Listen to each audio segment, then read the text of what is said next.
Halo guys, selamat datang lagi ya di konten saya Redrong. Jangan lupa subscribe, like, comment, dan share. Ini kontennya lagi nganggur, jadi ya ini main ke kandang aja kalau nganggur kayak gini. Lagi cuti kan, kemarin di konten saya terakhir itu lagi cuti. Nah ini kita main ke kandang kambing. Belum isi semua ini, masih beberapa aja yang isi. Kapasitas sekitar 1200, tapi masih keisi sekitar baru berapa ini, 30-40%. Kalau di sini sistemnya koloni ini. Koloni kapasitas satu petaknya 2 meter kali 2 meter. Ini kapasitas kalau kecil bobot 14 kilo, nah sebelah sana itu kapasitas 8-10. Kalau yang besar-besar ini kapasitas 5-7 sampai 6 5-7 lah, sampai 8 ekor domba. Ini kandang domba. Kalau yang di bawah ada ini juga, dia modelnya umbaran. Ada model umbaran, ada model koloni. Ini yang umbaran untuk khusus yang udah kawin kan, udah kawin, udah positif hamil, kita umbar. Jadi dia lebih sehat untuk geraknya, untuk apa namanya, makannya juga lebih sehat, terus gerak. Kalau domba lagi hamil kan bagusnya kalau diumbar gini, dia gerak, jadi sehat dombanya. Kalau sistem makannya, kalau di sini siang pagi sama sore, sistem kering, comburannya kering. Kalau kayak habis makan comburan kering itu baru kita kasih hijauan. Ini udah habis hijauannya. Sama di kita standby tetap air minum standby. Jadi nggak disediainin air minum terbatas, enggak. Misalkan dia tahu tahu kapasitas dia butuh air apa enggak kan, dia tahu, makanya kita ngasih minumnya itu langsung kita stok di situ. Maksudnya kita langsung di tempat minumnya kita kasih air, jadi untuk dia minum apa enggak biar mereka sendiri kan yang ngerasain. Jadi enggak sistem dijatah.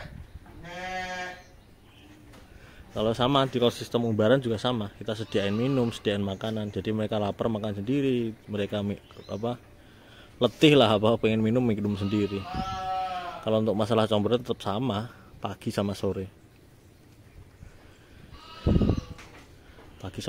comburannya. Ini besar, ini kapasitas kandangnya. Ini dombanya 1200. Yang sebelah sana itu, sebelah kanan saya ini, kanan kamera itu, yang kelihatan dari sini itu atapnya itu untuk sapi. Kapasitas 1500 ekor sapi di sana, tapi belum ada isinya, belum ada modalnya. Ini ada sistem penggemukan, yang di sini itu sistem penggemukan, yang di bawah umbaran sistem breeding. Tetap diberanakkan, dibreedingkan, nanti kita lihat anaknya laki-laki apa, kita baru fattening, kita koloni kayak gini nanti. Ya ginilah kalau pelaut nganggur ya, mainnya usaha yang bisa dilakukan di rumah. Mau ternak domba, ternak kambing, banyak yang bisa dilakukan. Kalau kita cuma ngandalin di laut, kalau pas nganggur gini nanti bingung mau mau ternak apa gitu kan. Jadi ya mau usaha apa, mau pendapatan dari mana gitu kan. Kalau kita udah punya usaha gini, kita nganggur pun, turun dari kapal pun masih tenang, masih santai. Jadi kayak cadangan penghasilan kita kalau di rumah nganggur pas jadi pelaut. Terus kan kita juga nggak selamanya jadi pelaut kan. Jadi emang harus punya tabungan untuk masa depan. Kalau kita udah pensiun jadi pelaut ya gini usahanya nanti. Bermacam-macam kalau usahanya itu. Tapi kita pilih yang kayak gini, usaha ternak kambing, domba, kambing perah. Tapi kalau kambing perah di kandang sebelahnya sana. Ini cuma domba doang yang di sini, domba sama sapi sebelah sana. Tapi sapinya belum ada isinya. Ini masih domba, ini aja belum penuh. Kapasitas dombanya masih baru 40%, banyak yang kosong nih. Kalau siang ini ya mereka pada tidur istirahat lah, masa suruh berdiri terus, suruh makan terus. Mereka tidur juga sama kayak manusia. Nah ini anak-anakannya. Kalau anakannya kita masih, kalau masih kecil belum lepas sapi itu masih nyusui sama indukannya, masih kita campur sama indukannya. Tapi kalau udah umur di atas 3 bulan sampai 4 bulan ke atas itu, kalau udah nggak nyusu sama indukannya, kita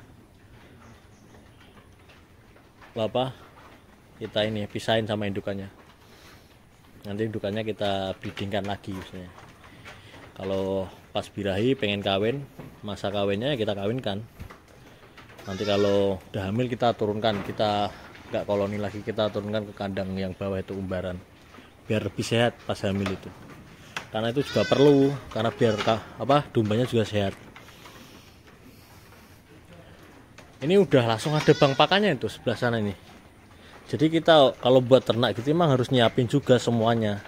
Dari segi bang pakannya itu dari hijauan, paling enggak itu kita hijauan kalau bisa itu punya sendiri. Maksudnya punya sendiri itu punya lahan sendiri yang emang kita khusus tanam hijauan. Jadi enggak terlalu besar kosnya nanti untuk makannya domba. Kalau untuk makannya ini somboran sentratnya kita masih beli sih, belum bisa produksi sendiri. Tapi untuk hijauan kita masih aman, kita masih aman, udah punya bang pakannya sendiri kalau untuk hijauan ini. Nah ini sebelah sana nih kan habis dipotongin juga, nih tumbuh sendiri. Belakang itu sudah tinggi-tinggi saya potong. Nah kita harus siapkan juga bang pakannya, harus kita pikirkan kan. Kalau kita semuanya beli ya mahal nanti ketemunya. Jadi emang harus disiapkan juga bang pakannya ini. Ini kayak gini lah. Tapi emang belum penuh, kapasitasnya baru 40% ini. Ini kapasitasnya 1.200 ekor.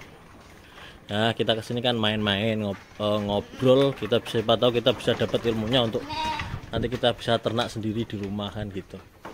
Kalau ini bukan milik saya, sekali lagi ini bukan, ini milik kawan lah, milik kawan. Kita di sini tuh belajar, nanti seandainya kita membuat usaha seperti ini kita udah punya bayangan, udah punya planning, udah punya ilmunya nanti seperti apa kan. Kosnya kita mulai usaha itu habis berapa, modal berapa itu udah kita hitung. Makanya ya kalau pelaut lagi nganggur ya gini, memang harus cari usaha sampingan yang emang pas saat kita nanti udah turun, udah pensiun dari dunia kapal, kita punya usaha yang lain. Kalau saya udah mulai usaha tapi kambing perah sama breeding kambing Jawa Randu, Etawa gitu. Kalau sini punyanya bapaknya ini orang Rembang, Jawa Tengah itu, domba sama sapi sebelah sana itu belakang tembok itu ada sapinya. Ya ginilah, kita ngobrol ya sama anak kandangnya di bawah ini, sama teman-teman lagi belajar juga untuk ternak domba. Ini bagus, ini udah kandangnya guys, udah besar juga, ada rumah-rumahnya, ada khusus ini buat silase, buat bang pakan. Dari kalau emang rumputnya terlalu banyak kita dipotong langsung dimasukkan itu. Jadi pas nanti seandainya musim panas rumput kan sulit tumbuhnya itu, kalau nggak dia musim hujan lambat kan. Jadi makanannya itu nggak kompal aja, nggak sampai kehabisan, masih stok terus makanannya. Jadi emang harus kayak gitu. Kalau cuma ngandalin beli nggak ketemu, nanti malah berat di pemeliharaan, berat di makannya, nanti pas penjualan nggak masuk. Soalnya juga ada hitungannya untuk melihara kayak gini, bukan asal melihara makan beli semua, nggak ketemu nanti. Makanya di sini lengkap bang pakannya ada, tapi memang sentratnya masih beli, belum bisa produksi sendiri. Sebenarnya kalau udah kapasitas 1.200 gini memang harus produksi sendiri biar mengurangi biaya kosnya untuk biaya makan kan.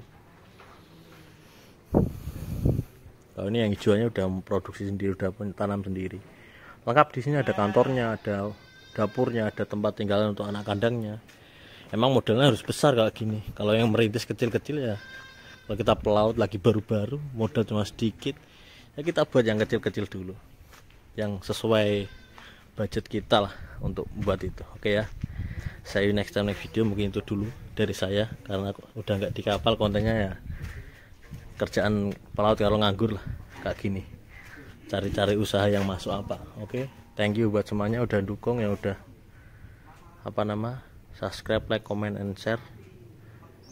Jangan bosen lah konten dari saya. Mungkin kontennya nggak tentang kapal, tapi memang kita kiat-kiat usaha setelah kita pensiun dari dunia laut, mau ngapain di darat itu. Kita harus udah punya angan-angan, udah punya pikiran panjang untuk mau usaha apa atau gimana. Oke, see you next time, next video. Kembali lagi dengan saya Red Jurong.